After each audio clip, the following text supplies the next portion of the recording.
What is up, legends? I hope everybody's doing great. I appreciate you tuning in. So one thing that is important to remember, because I talk a lot about states, and states, if you want to break them apart, are really emotional grids. So this is a little more technical on the actual reality creation metaphysics side, like the actual technical side of like how the holographic matrix kind of operates.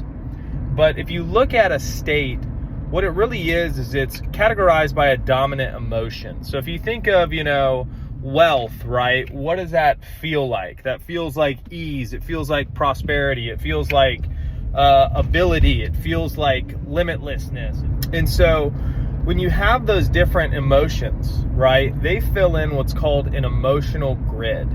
So an emotional grid is the focal point or the foundational point on which you overlay details and get more precise and niche creative control over manifestation. So a majority of your time, if you're thinking about building an emotional grid, how I would go about it is to spend about 80% of the time working on self-concept while having an emphasis on the emotional quality that you dominantly want to experience around whatever you're manifesting.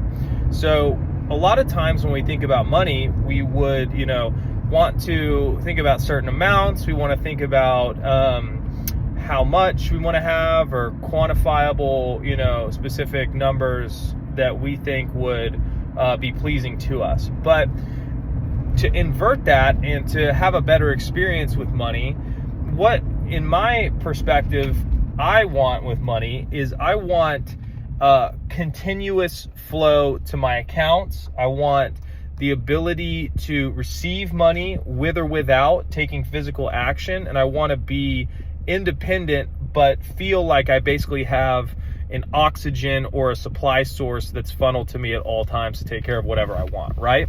So if you look at the language that I used on that, it's not necessarily around specific amounts or like marketing or being better at sales. It's a generalized emotional grid that I work on every day because I want my overall life experience to feel a certain way, right? And if you can use language and thoughts and use the verbiage to basically target the emotional state that you want to experience, the state is what manifests. So the words are really useful because you can use words in a way that you can architect an emotional state that will be exactly and precisely what you want. So if you look at the reason that you would want to go into manifestation, law of assumption, reality creation, and all of these other different topics, as opposed to going and just, I need money, let me go climb the corporate ladder or get a job or whatever you want to do, right? Not knocking any of that because it's all valid and it's all productive. But the reason that my focus is on reality creation and, you could call it inner engineering or whatever you want to call it, right? Metaphysics, esoterics, yada, yada, yada, is because you get way more creative control, right? And when you have creative control, it's absolutely addicting. When you can look into your world and see it as a third dimensional holographic projection of your own consciousness, it's like if you've ever played a video game and they have like mods on a video game. So if you've ever played I play one called like Fallout, I play another one called Starfield, and the game in of itself is really fun, but what makes the game really fun is people release like these modifications. So you can download like, maybe a new mission, or you could download a new spaceship, right? And somebody made it and you get to plug it in, and now you get to play with it in your game and basically have that experience total custom made based off of what mods you want to put into the game, right? The reason that you do this type of metaphysical work is to have that experience with your reality where you can really modify every aspect of it to curtail it to be a custom reality for you that's just fucking intoxicating, right? Because at the end of the day, that's really what we're after. We're after the ultimate game, and the ultimate game isn't capital T truth. It's not one ultimate game, it's your ultimate game, right?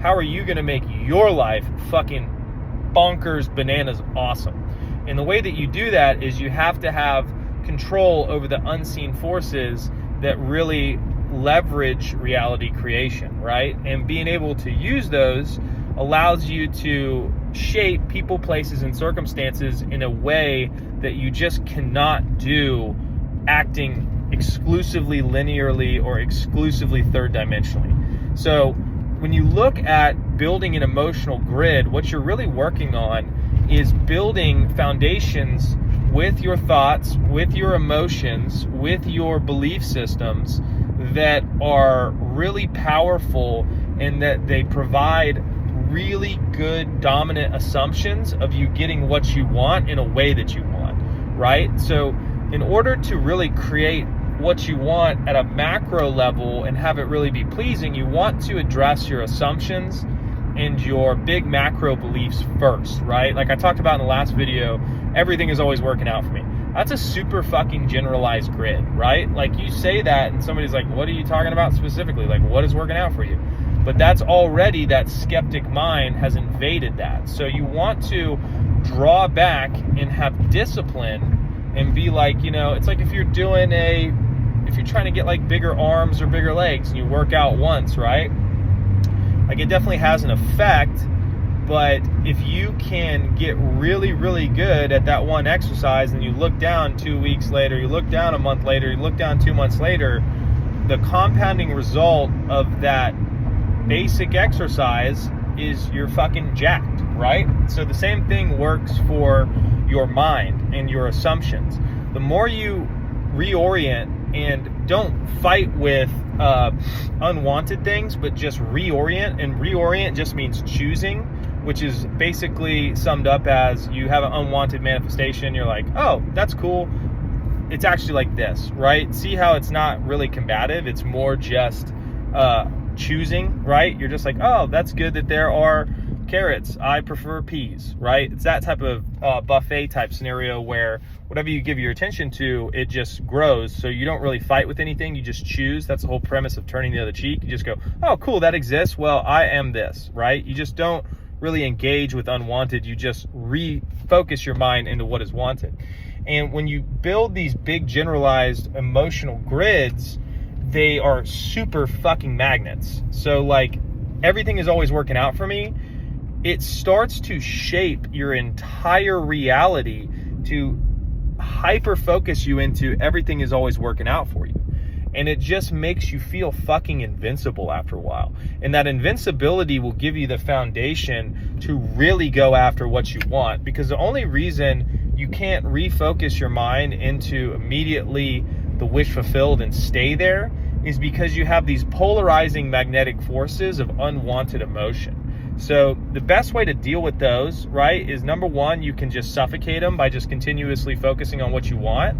You can also, and this is what I do because I like the engagement and I like being able to work a little bit faster, is you just push into those unwanted emotions as hard as you fucking can. At the fulcrum of them, you just go, I created this when I was asleep. I'm a brilliant creator. I'm so good at creating that I create these fake limitations because I'm an unlimited being and it keeps my game interesting. But now I'm in a point in my life to where I want more creative control. So I recall all my power from this disturbance that I made when I was unconscious. But I appreciate how great I am at creating, because only a great creator can create something that would fool a great creator into thinking that they're not a great creator, right? I recall my power now. I feel it surging back into my body. That's like some gangster shit that you can do. But the whole premise of that is to just clean up those grids, because the grids are the foundations. And if the grids have strong positive assumptions, then you're fucking indomitable. There's nothing that can override a dominant grid. Like if your dominant grid is that you win all the time, even a loss, your brain cannot physically, or, if you think fourth dimensionally, spiritually or mentally, it cannot dominantly focus on that because the momentum is way too strong on a positive assumption, right? So it kind of gives you this buffer zone or this safeguard or these kind of, parameters that your body, or not, I apologize, not your body, but your reality can only express within. And if those are really in your favor and like crafted the way that you want, then every micro manifestation within those parameters has to meet that criteria of being fucking badass or being positive or always going your way or whatever you design it to be. So that's why I'm such a big advocate of getting those big positive dominant states down first, and then you layer on all of your customizations, all of your unique, dollar amounts, all of your specific people. But make sure that the grids are strong so that they back you up and you have more power, because when you have more power, then you're just stronger. So I hope you enjoyed this. If you guys want coaching, it's in the description. If not, leave your questions in the comments. I'll answer every one of them. And cheers. Go Conquer.